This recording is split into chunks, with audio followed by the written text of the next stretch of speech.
આ શિલાજીત છે। જુઓ આ શિલાજીતનો પથ્થર છે, આપ નજીકથી જોઈ શકશો। આ રીતે શિલાજીતના પથ્થરો ઉપર થોડું થોડું શિલાજીત ચોંટેલું હોય, ત્યાંથી ડાયનેમાઇટથી વિસ્ફોટ કરીને અથવા પથ્થરોને છીણી અને ટાંકણીની મદદથી છૂટા પાડવામાં આવે। આ ઉપરના સાઈડે આ જે ચળકતો ભાગ લાગે છે એ શિલાજીત છે, અને આ રીતે છૂટું કરવામાં આવે છે, અને પછી આ પથ્થરો આ રીતે ગ્રેડિંગ કરી અને જે તે સમયે જે તે શિલાજીત શુદ્ધ કરવાવાળા સાથે પહોંચે છે। આ પથ્થર છે પ્યોર, આપ જોઈ શકશો। જુઓ એનો રણકાર।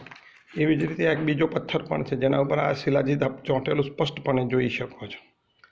આ પથ્થર છે અને એના સાથે આ ચોંટેલું શિલાજીત છે। એટલે આ રીતે પથ્થરની પોપડી ઉખાડી અને શિલાજીતવાળા પથ્થરોને એકઠા કરવામાં આવે છે, અને એમાંથી એસોટ કરીને સારા સારા પથ્થરો ઉપરનું શિલાજીત હોય એ શુદ્ધતા કરવા માટે મોકલી આપવામાં આવે છે। હવે એક આ બીજો છે, આ જે ભાગ છે આપ જોઈ શકશો, મેં હાથેથી તોડ્યો। આ શિલાજીતનો રસ નીચે પડ્યો હોય, એમાં માટી, પથ્થર, કોંકરા વગેરે આ રીતે મળી આવો પદાર્થ તૈયાર કરીએ। જો આ ગુંદર જેવો થાય લગભગ પોચો, જે આપણે હાથેથી તોડી શકતા હોઈએ છીએ, જેમાં અસંખ્ય પ્રકારની આ રીતે અંદર વિકૃતિઓ ભળેલી હોય, માટી, કાંકરા, કચરો। આ બધાને શુદ્ધિકરણ કર્યા પછી ગૌમૂત્રની અંદર આ શિલાજીતને તૈયાર કરવામાં આવે। દાખલા તરીકે જો આ બીજો એક પથ્થર છે એ રીતનો કાંકરો, જ્યારે હું દબાવું હાથની અંદર જુઓ તો આ તૂટી જશે। જે ગુંદર હોય એ ટાઈમે આ રીતે તૂટી અને અલગ પડે, એક પ્રકારનો ગુંદર જ હોય છે। આવા આ કાંકરા પણ એની સાથે મળેલા હોય છે। આવી અસંખ્ય પ્રકારના પથ્થરો વગેરે વિકૃતિઓની ભેળસેળથી આ શિલાજીતના પથ્થરો બજારમાં આવ્યા છે। આનો એક ઠેકો હોય છે, ત્યાંથી આ પથ્થરો મેળવવામાં આવે છે, અને આ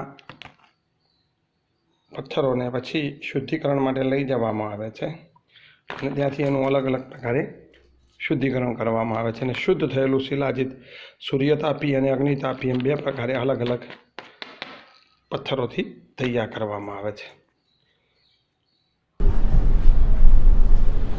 આપણે અગાઉ જે પ્રમાણે જોયું, અલગ અલગ પથ્થરો મળે પહાડોમાંથી, જુદા જુદા જોવા, નીચેથી માટી સાથે મળી આવેલા કાંકરા સાથે મિક્સ થયેલું શિલાજીત છે। અગાઉ પથ્થરો જોયા, આ નીચે પડવાથી માટી અને કાંકરા એને ચોંટ્યા હોય છે, આપ જોઈ શકો છો વિડીયોની અંદર। આ શિલાજીત આપણે લાવીએ છીએ અને પછી એ શિલાજીતને આપણે આ રીતે શુદ્ધ કરીએ છીએ। એની શરૂઆત થાય છે, જો આ ખાંડી કૂટી અને એને મિક્સ કરવામાં આવે અને એને કૂટવામાં આવે છે થોડું, અને પછી આ રીતે મિનરલ પાણીની અંદર આપ જોઈ શકો છો, મિનરલ પાણીની અંદર આ રીતે એને બીજ આપણે પલાળીએ છીએ ગુજરાતી ભાષામાં કહીએ તો, અને નીચે ધીમો તાપ આપવામાં આવે છે, બહુ ગરમ તાપ નહીં, જેથી કરીને એનું થોડુંક તાપમાન બને તો મેક્સિમમ વસ્તુ એમાં ઓગળી શકે। આપ જોઈ શકો મારા હાથની અંદર જુદા જુદા પ્રકારના જુઓ લાકડા, કાંકરા, આવું તમને વિડીયોમાં દેખાય છે।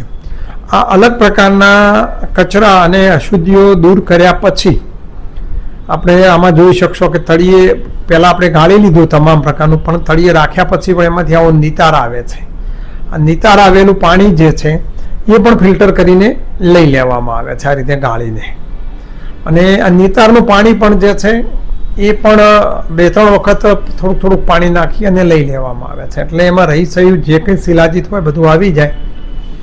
હવે આપ જોઈ શકશો કે આ કેટલો બધો નીચે કચરો હોય છે। 1 કિલો શિલાજીત તમે પથ્થર લો, 1 કિલો બહુ સારી ક્વોલિટીનું શિલાજીત હોય તો એમાંથી 200 થી 250 ગ્રામ શિલાજીત મળે, અને બહુ આવો કચરો ને બહુ નિમ્ન કક્ષાનો માલ હોય તો એમાંથી 100 ગ્રામ જેટલું શિલાજીત આટલી મજૂરીના અંતે હાથ લાગતું નથી। એટલે શિલાજીત અહીંયા મોંઘું બને છે, પથ્થરોની વેલ્યુ બહુ મોંઘી નથી। આ જ પ્રમાણે જે મિનરલ વોટરથી આપણે તૈયાર કર્યું એમ શિલાજીતને ત્રિફળામાં તૈયાર કરવામાં આવે છે, ત્રિફળા બાદ ગળોના રસમાં તૈયાર કરવામાં આવે છે। આમ અલગ અલગ પ્રોસેસોથી શિલાજીતને પસાર કરવામાં આવે છે। એનાથી શિલાજીત શુદ્ધ તો થાય છે, પણ શુદ્ધ થયેલું શિલાજીતનું સૌમ્યકરણ થાય છે, મૃદુ બને છે, સૌમ્ય બને। શિલાજીત બહુ ઉગ્ર છે, જુઓ હવે આ એ શિલાજીતને આ રીતે ચૂલે ચડાવવામાં આવે અને ધીમા તાપે હવે એને ફરી પાછું ઉકાળવામાં આવે છે। આપ જોઈ શકશો કે ધીમા તાપે એને ઉકાળવામાં આવે છે, બિલકુલ ધીમા તાપે। આગના કોલસા હોય એમાં બહુ ધીમા તાપે, બહુ અગ્નિ થવો જોઈએ નહીં, ધીમા તાપે એને ઉકાળતા ધીમે ધીમે રબડી જેવું થઈ જાય, આપણે શીરો બનાવીએ એવું અને એમાં માવા જેવું થઈ જાય. તમે જુઓ નીચે કોલસા આગ નથી, આપણે કોલસાની આગની ઉપર જ એને ધીમા તાપે તૈયાર, આ અગ્નિ તાપી શિલાજીત કહેવાય. આ રીતે જો સૂર્યના તાપમાં સુકવવામાં આવે, બહુ લાંબા સમય સુકાઈને તૈયાર થાય તો સૂર્યતાપી કહેવાય.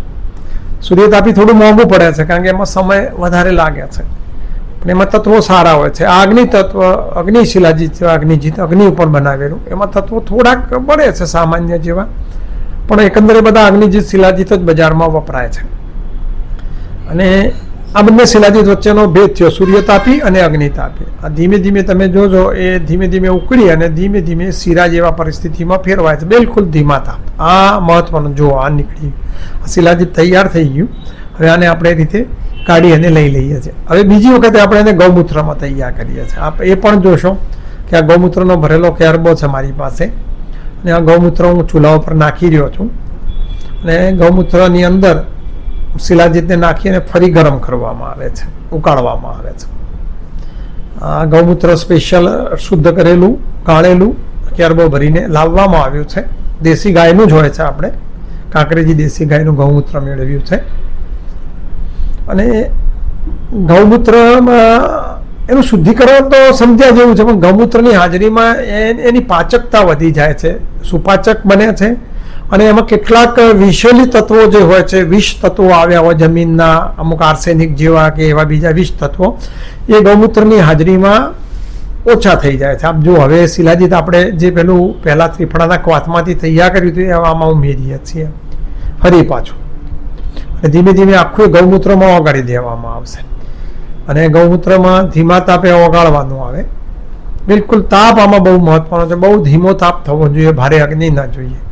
એટલે આમાં સમય અને અગ્નિના લઈને થોડોક, જો આપ જોઈ શકો શિલાજીત છે. આ બજારમાં આ પ્રકારનું શિલાજીત આવતું હોય છે. કોઈ ગૌમૂત્રમાં આ પ્રકારની પ્રોસેસો બહુ ઓછા વૈદો અથવા ઓછી કંપનીઓ, બહુ ભાગ્યે જ લોકો કરે છે. અને આ ગૌમૂત્રની અંદર જુઓ તમે, એનો કલર બદલાઈ ગયો ગૌમૂત્રનો. બધું જ શિલાજીત આપણે ધીમે ધીમે ગૌમૂત્રમાં ઓગાળી દઈશું, અને સહેજ ગરમ થવાથી એ બધું સંપૂર્ણ રીતે એમાં દ્રાવ્ય થઈ જાય. પછી એ ગૌમૂત્રને વળી પાછું ગાળી લેવું પડે છે.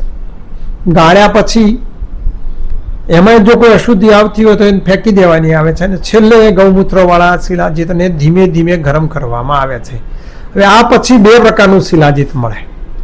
એક છે એ શિલાજીતને એમના એમ ગૌમૂત્રમાં ગરમ કરી અને છોડે ઠંડકમાં મૂકી રાખવાથી એના ઉપર મલાઈ આવે, તર, જેમ દૂધમાં તર ને મલાઈ આવે, એ મલાઈ શિલાજીત કહેવાય, જે બહુ જ મોંઘું હોય છે.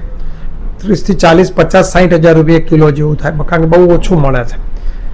અને એ ખરીદવાવાળા ઓછા હોય છે લગભગ લોકો, અને અમે બધા તર શિલાજીત ઓછું કાઢીએ છીએ. સીધું ગૌમૂત્ર સાથે પ્રોસેસ કરી અને ગૌમૂત્રને ઉડાડી અને શિલાજીત બનાવીને આ રીતે પેકિંગ કરી ડબ્બી કરી દેવામાં આવે છે, અને માર્કેટ. મિત્રો, આ રીતે થયું આ શુદ્ધ શિલાજીત. આમાં શુદ્ધ તો થાય જ છે, એમ પ્યોરિફાય તો કરવામાં આવે છે, પણ એનું આ બધા ત્રિફળા, ગળો અને ગૌમૂત્રથી સૌમ્યકરણ કરવામાં આવે છે. અને આ સૌમ્ય થયેલું શિલાજીત માંથી ઘણું બધું નીકળી જાય છે, એટલે એની અસર થોડીક તત્કાલના બદલે ધીમી મળે છે, પણ એ લાંબા ગાળે શરીરમાં સ્ટોર થાય છે, અને બહુ સરસ લાંબા સમય સુધી આ શિલાજીતોના પરિણામ મળે છે. એટલે આપણે આ પ્રકારના શિલાજીત વાપરવું જોઈએ.